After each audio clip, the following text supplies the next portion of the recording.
Hey everyone, welcome to another episode of The Remote Real Estate Investor. I'm Michael Albaum, and today I'm joined by Taylor Loht, founder of NT Capital. And Taylor's going to be talking to us today about syndications and how to spot some of the not so great actors out there and who syndications may and may not be for as an investor goes.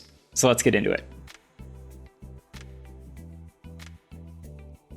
Taylor, what's going on, man? Thanks so much for coming on and hanging out with me today. I really appreciate you. Thank you for having me today. I'm really excited to talk with you. No, likewise. So I know a little bit about your background and kind of what you're doing, but for those of our audience members that don't know who you are, give us the quick and dirty, who you are, where do you come from, and what is it you're doing in real estate today? Sure, absolutely. I'm a real estate investor based in Richmond, Virginia. Decided to make the switch to real estate investing a number of years ago. I don't even honestly remember exactly when, but had been investing in Wall Street, typical things for a few years. At the time, it was kind of hard to pick and miss on Wall Street because I was right in the wake of the Great Recession. But I just saw real estate as a better opportunity to create passive income. And then, here we are. Awesome. And now today you've got a company, NT Capital. Talk to us a little bit about what it is that you all do. Sure, absolutely. So it's part of my real estate syndication investing. So basically I help people passively invest in real estate syndications, got the securities licenses and everything to do that and help sponsors raise capital in a compliant manner, of course, and help people, as I say on my podcast, escape the Wall Street casino and build wealth on Main Street by investing in real estate. Love it. And what is your podcast called for anyone that wants to go check it out? Sure. Thank you for the opportunity. It's the Passive Wealth Strategy Show, available every Monday, Tuesday, and Thursday. New episodes, interviews just like this one. Right on. So it's a common debate that we have, passive versus active real estate investing. So love for you to wear your passive hat because you've done both, right? You've been on the active side and now you're on the passive side. So why did you end up there? So that's an interesting question. So I'm a little bit in a hybrid state right now, to be honest with you. But, I think most people, when they start real estate investing, honestly, myself, included in this, our familiarity with real estate kind of is limited to flips, which we see on HGTV, and buying single family rentals and, the one up the street and rent it out. There's nothing inherently wrong with either one of those. But the reality is that both of those strategies take a lot more work than we really think they do from the outside. Now, if you buy a single family rental, use a property manager, you can turn that into passive income over time if you kind of do it the right way and buy at the right price and all those kinds of things. Flipping itself is a very active business. And after learning about both of those and most of the other real estate investing strategies, when I was kind of getting started, I just really gravitated toward commercial real estate, larger properties. Honestly, don't know what it is. Maybe it's aesthetic. Maybe I just I like to think big, just get really excited about big things. But when you're buying, you want to buy a $15 million property. Well, I don't want to say too much about myself here, but I don't have all the money for that down payment. I can't put all that money down, and I never could. Right when I was just a guy out of college trying to figure out my way in real estate. So eventually I found this path through real estate syndication. I had money saved up from investing in Wall Street and, I did all right in that, but wanted to make this shift and started passively investing in real estate syndications with my eye on getting on the more active side of things. And now I do both. And, I'm more than happy to, have this be my investing strategy. I love it. Love it. Well, give us some insights into who real estate syndication investing is for and who's maybe not a great candidate to be an investor in a syndication. Sure, absolutely. So my mind first goes to, and this is most of my investors, are high earning, busy professionals who maybe have a family. They have a job that they work 40, 60 plus hours a week, make a lot of money, and maybe have some leisure activities. Just want to earn some passive income, but don't want to build their own real estate investing business on the side.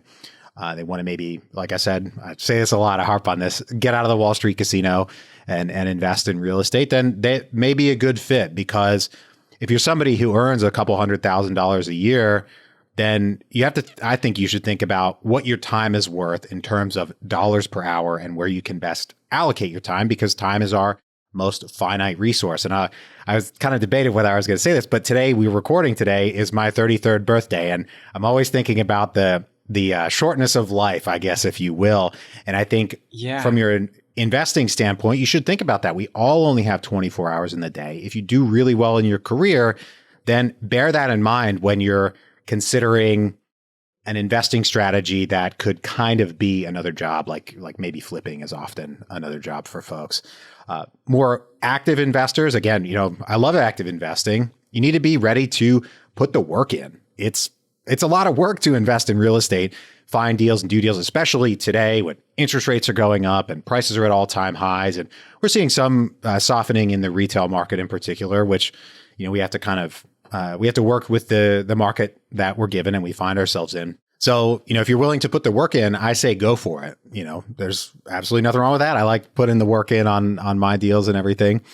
But really just think about your time, how you want to spend your time, and what your time is worth for you, both in terms of what you want it to be worth, but what it is actually worth. If you're working, what are you getting paid now? And think about that for your real estate investing. Yeah, I think that makes a ton of sense. I think it's a really great way to be thinking about things. Well, first and foremost, Taylor, happy birthday. Thanks for taking the time out of your birthday day to hang out with me. This is awesome. It's my favorite thing to do, so no problem. Right on. Well, give us a little bit of insight into how you coach your investors or how you coach folks to think about the returns and the return on their time. Because I think that makes a ton of sense in thinking about, okay, how much is your time worth? But I can pretty clearly calculate, okay, if I buy this property as an active owner, this is what my return is going to be. This is what my cash on cash is going to be. This is what my hopeful eventual exit price might look like. Versus if I give it to a syndicator, like it's in your hands. And if they screw up, well, then that's a bummer for me, but I don't have control over that. So are the returns going to be stronger with this syndicator? Are they going to be not as enticing, but I don't have to do as much work? Kind of give us an insight into how people should be thinking about that. Sure. Of course, I want to be careful what I say in these regards. And, every deal is different. And of course, past results are not an indication of, future performance and all those kinds of things. In my experience, both in an active real estate investment, if you're doing your own deals or investing in a real estate syndication, either of those strategies can do very well, and either one of them can lose a lot of money. I think it's a matter of weighing pros and cons, and to kind of get back to the question about if somebody's considering if passive versus active makes sense to them. If you're somebody you can't imagine giving control of your money or your investment over to a syndicator, no matter how experienced they are, maybe they have several thousand units under their belt and several $1 billion in assets under management, but still you can't get past it. Well, hey, that's a sign, and that's your priority. That's your decision to make. It's your money. It's your financial future. Go for it. I think this spectrum, when we're talking in a general sense about the returns that you can make, it's a little tough to be specific about that. Either type of deal can make money. Either type of deal can lose money. I think some of the other things to consider is if you're going and buying a single family up the street, getting the debt in your own name and those kinds of things, well, you're on the hook for the debt as the investor. And if you're willing to do that, hey, great, no problem. Most real estate syndications, however, which use debt, set it up, and the lenders set it up so that the passive investors are not personally guaranteeing the debt. So their risk of loss is limited to their initial investment, their equity that they invested in the deal. So yeah, your potential downside is your investment can absolutely go to zero. Of course, we always want to be cognizant of that and the risk in our investments. But if you're not on the hook for the debt, then hey, you're not on the hook for the debt. Now, somebody is on the hook for the debt, and that's what you want. One of many things you want to look into in a real estate syndication.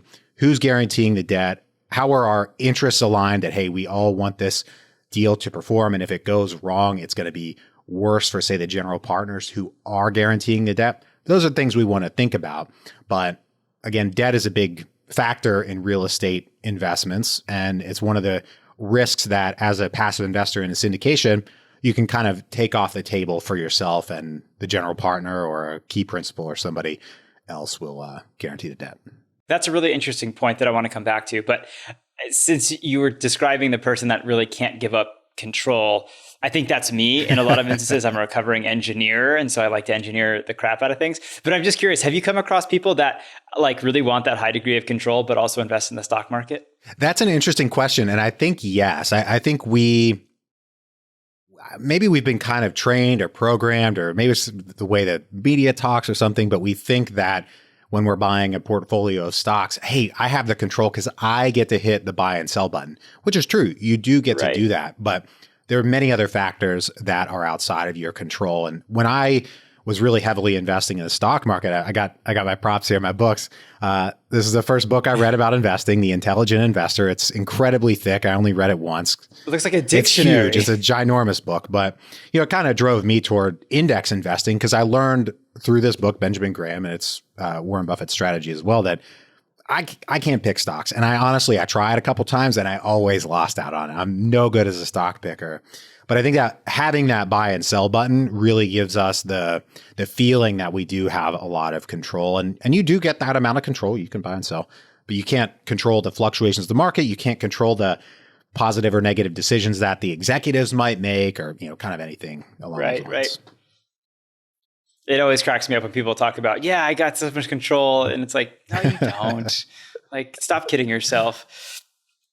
All right. So let's talk about leverage for a minute, because I think you bring up a really good point.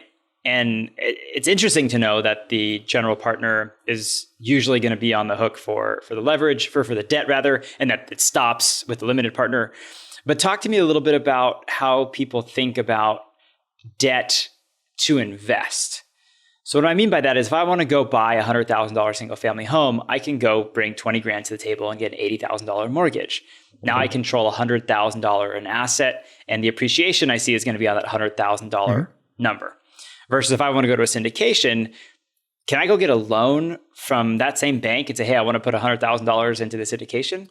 No. And frankly, if I were, in the general partner seat in that case, and I found out that somebody was taking out a loan to invest in the equity portion, it may or may not be technically legal for me to accept that money, but it would not be wise for me to accept that money, because if things aren't going to plan, which can happen in a real estate deal of any kind, then you're going to be in a personally difficult position, and that's going to flow to me, and it's still going to be my problem. And I'm just going to have to deal with that. So it wouldn't be wise for the general partner or the limited partner to do that. And I think I should clarify what I previously said, is there are multiple types of real estate debt. At a high level, there's recourse and non-recourse, where recourse means you're personally on the hook for the money. A lot of syndication deals and commercial real estate deals will use non-recourse debt, where the general partner, while they're putting up guarantees and they're agreeing to behave well, they're not technically on the hook to repay the debt. But there are so many carve outs to that. So in the sense that if the general partner misbehaves or doesn't act in a certain manner, then the bank, it just reverts and it becomes recourse debt anyway. So those are important things to consider, but I wanted to make sure to clarify that point. No, that's a great point to clarify. So talk to us, Taylor, about this specific scenario. You got a landlord, they own 5 single family homes, and they did the active investing and they're kind of done. They're tired. But because of what's happened over the last couple of years, they've seen their equity go through the roof. And they're thinking, you know what? I kind of want to get into this whole passive thing. I heard Taylor and Michael's podcast, would love to get in on one of those deals. So they cash out refi on some of those properties. So they take on new debt. Now they've got a ton of cash. Are you thinking that that's not a great time to go invest that into a syndication deal because it's technically borrowed? Or when you say take on debt is not a wise investment to go put into a syndication deal?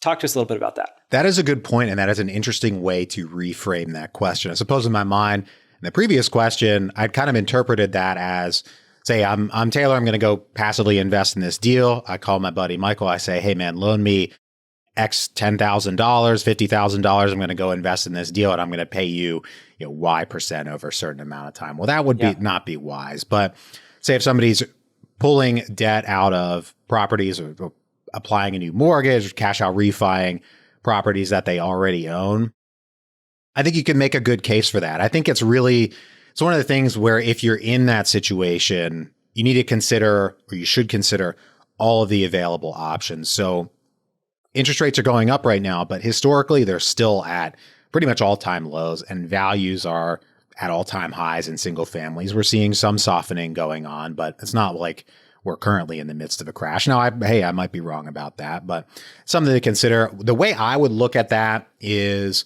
would I want to continue owning these properties, say, for another 10 years or so? Technically, I think the average mortgage is refied at 7 years, but how much longer do I really want to own these properties? What's my potential here? Do I still want to mess with them? What rate am I going to get on this debt? I would consider really all of those factors. There's so many other options that you could 1031 exchange into a syndication if you do it properly. Now, a lot of times it may not make sense if they're fairly inexpensive properties. You're not bringing a lot of equity to the table, then it's a little more difficult to 1031. But I just think you have to consider all the possibilities. And again, it's all about the individual making decisions that are right for them. If you still want to own those single families and continue to rent them out, then that is a valid way to do so. And you still have real property there. And hopefully when you do that cash out refi, you're still earning, strong cash flow into the future because you still need to support that new debt that you took on. Great. And Taylor, give us some insights into what folks should be doing to screen syndicators, because they're, kind of like realtors. They're a dime a dozen. You see syndicators all over the place doing all kinds of deals, talking about their deals are amazing. So what are some kind of BS meters or red flags that people can help raise on some of these folks? That's a great question. I mean, honestly, one of my favorite things to suggest that people do is go find other passive investors and ask them, who have you invested with? What's gone positively or negatively? It's a little different than going to a syndicator and saying, hey, give me a couple references, because what kind of knucklehead's going to give you a negative reference, right? You're going to tailor it properly, right? But if you're in that position... Was that a play on words? You're going to tailor it properly? In a way, right? No, but I would, it's always... You do get that question, and I, give people references. Things have gone well, but for anybody out there in that position, there are so many groups out there that are focused on passive real estate investing. The left field investors are great. Go there and talk with those folks and ask them, who have you invested with that's gone well? There are a lot of other, things you can do along the lines of background checks. Heck, take the person's name and Google them. I mean, it's shocking how many people won't just punch a name into Google and, see what comes up. Sometimes, and this does happen, I know of at least one case where this happens. There's somebody out there who has a relatively common name. And if you Google them, somebody else's prior court case comes up. So if there's any point of clarification, there's no harm in asking. But if you're already out, I'll let you, make that judgment call on your own. If you want to ask them, hey, what happened here? Is this you? Or if you don't, then, that's fine. That's up to you. Those are definitely things that I would consider, I would dig into. There are also forums like Bigger Pockets you can go to. You can post, hey, has anybody here invested with so-and-so? DM me and let's talk about it. Search on Bigger Pockets as well. There are many threads about positive and negative experiences with syndicators. Now, there's always an important factor to bear in mind that past performance is not an indicator of future results. But I think learning about people, learning about experiences can help illuminate things like scammers and fraudsters, because those people are out there and you need to know how to look for them. I think if you're new in real estate syndication and passive investing, really try not to feel FOMO. You can go out, get on people's deal lists, and look at deals for a while. You don't need to invest in the first deal that you ever see come across your desk. If they're good and they're experienced syndicators and they know what they're doing, they're going to do plenty of deals, right? And you would get a diverse selection of deals in terms of asset classes, markets, what their maybe target returns are, everything, so that you can get a broad picture of how folks are doing deals. And I think that really is illuminating, and just taking a pause, reminding yourself not to feel FOMO can really help prevent a lot of mistakes. And I did put out a 7-day course on red flags in passive real estate investing recently that people can get. That's totally free. Not everything that can go wrong in a real estate deal, because that would be encyclopedia upon encyclopedia of information. But there are high level things that if you spend enough years in this business, you'll see kind of recurring themes of things that go wrong in these types of deals. Okay. That makes a ton of sense. And those are all really great resources and tips. Thanks for that. Curious to get your personal thoughts. There's the expression, get rich in your niche or niche down and get laser focused. And so from the standpoint of syndications, if someone had $100,000 to invest, are you thinking it makes sense to go all in on a particular deal because you love the deal and believe in that deal and that syndicator? Or are you going wide with kind of a spray and pray across multiple deals? So for me, just taking a step back, most of the time in real estate syndication, you'll find that a typical minimum investment is $50,000.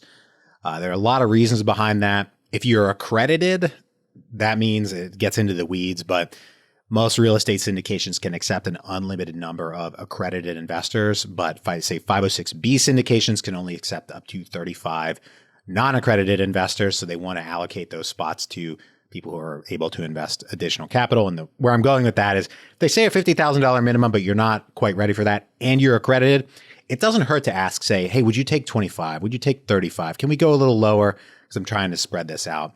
But if I was in that position, having $100,000, I wanted to invest in real estate syndications, I would look to diversify it as much as I could, because I think that's the wise decision. I was speaking with somebody recently about this. I don't want to say too much, but this person had almost $1 million to invest. This was about a quarter of their portfolio. They had invested in Wall Street type of stuff for years and years and did very well. And high income earner, very great for them. Just getting into real estate syndication, asking about, hey, how should I allocate this? What would you think about? They were looking at their second real estate syndication investment. So just getting started in the space. And their consideration was, I'm going to go 500 out of this portfolio that I've chosen to invest in these deals. And my thought on that is that's probably too much. I think if you're really getting into it, it makes sense to not just dive in, right? Kind of walk into the water kind of slowly so you can get, again, diversified across markets and asset classes and operators and all those kinds of things. And, get your feet wet rather than just cannonball on into the waters. Yeah. And find out later that it's 2 inches deep. But very possibly. I mean, I've count myself lucky to have, I feel as though I've stayed away in my real estate investing career successfully from people who you might consider scammers and fraudsters. That doesn't mean you don't meet them, but you kind of find out who they are and avoid them and don't do business with them. But I think the more patient you are kind of helps you have a better batting average, if you will. Maybe that's not the best way to put it, but I think diving in is the wrong way to go, especially in a time when the market is, maybe become volatile in the future. Taylor, I'm curious, kind of in that similar vein, do you think Taylor's personal hot takes that having invested on the active side makes someone a better or more difficult passive investor? Or does it not matter? I mean, if I'm thinking about getting started, I'm thinking, I'm not sure maybe which one. I'm thinking maybe as an active investor, I can learn the business and not have the wool pulled over my eyes as much. Or maybe I just go straight to the passive route without having to learn all of the stuff that comes along with going the active route. That's an interesting question. I'm honestly not sure how big of it. I haven't noticed a difference, I suppose, is what I'd probably say. I mean, I would say that though, regarding that one point, being a passive investor doesn't absolve you from learning how the business works. I think it's very wise to pay attention to what the industry is saying, what active syndicators are saying to each other, what they're out there, talking about, and where they learn, right? Because you're going to learn the most about how deals work by, say, reading the same books as them or attending webinars or maybe going to conferences. Some passive investors are willing to make that investment. Many aren't. Some of those can be very expensive.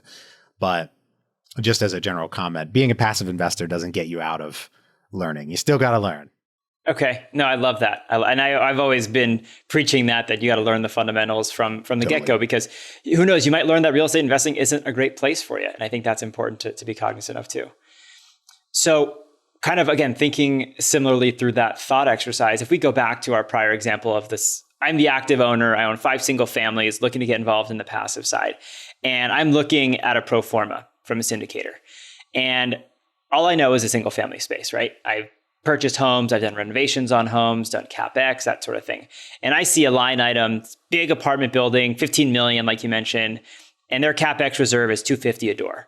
And I'm like, no freaking way. I've been in this business. 250 is not going to cut it, it doesn't get you a stove. So how much should I be kind of nitpicking the syndication of what I know to be true for my business versus how much of the syndication world is just so above my head and playing in a different echelon that I don't really need to be spending time picking things apart? So I think if you're in a situation where a number doesn't make sense to you, then my opinion is you can either ask a question about it, clarify, maybe run your own underwriting model if you're so bold. Not everybody wants to do that. But at a certain point, when the math doesn't make sense to you, the assumptions don't make sense to you, then just walk away and look for the next one. Because, I hate to sound like an old dog. I'm 33. I've been investing in this business for a few years now, but I've seen syndicators make math mistakes that made a pretty significant difference in the deals. And sometimes those are identified early on, sometimes they're a little, higher profile. But if a number like a CapEx budget per unit or something like that doesn't make sense to you, you can ask a question about it, but use your own logic. I mean, at the end of the day, you're going to bear the benefit or the cost of your decision more than anybody else. So, ultimately, I think at the individual investor level, kind of the buck stops with us, right? And we should walk away if something like the math doesn't make sense. To go to the math errors, I've seen them blow up in a higher profile manner that I don't want to get into. And I've caught them from other syndicators. And sometimes the ones I caught were not huge, but there was enough. Just seeing that is enough for me to say, okay, I'm done, because not comfortable. Where are the other problems? Where are the other mistakes? I'm not going to dig through this enough to find them. Right. But again, that's that feeling of FOMO, right? Really try not to feel it. And if you bear that in mind, I think that helps make fewer mistakes or kind of helps you when you find that the CapEx budget doesn't make sense. It'll help you say, no problem, moving on. Yep. So is it fair to say to folks listening, don't go invest into a syndication until you get a warm fuzzy? Potentially. I think this, again, gets to the individual investor level, is that we all have different bars of warm and fuzzy. I'm at the point now where I get pretty warm and fuzzy with the deals that I invest in, and I don't invest in everything I see for sure. But I feel my opinion is that my warm and fuzzy is pretty well calibrated at this point and also pretty heavily data driven. If you're brand new, think about how is your warm and fuzzy calibrated correctly. Maybe it is, maybe it's not. But, I'm not a pushy person in this regard. And I think on the individual investor level, if you're not ready, you're not ready, and that's okay. There's no harm in continuing to look at deals and, quote, sit on the sidelines. But as long as, in my mind, as long as you're looking at deals and you're evaluating them, then you're not quite sitting on the sidelines. You're still taking action, and you'll most likely step up eventually, or you'll decide, hey, this isn't for me at all, and you won't do it.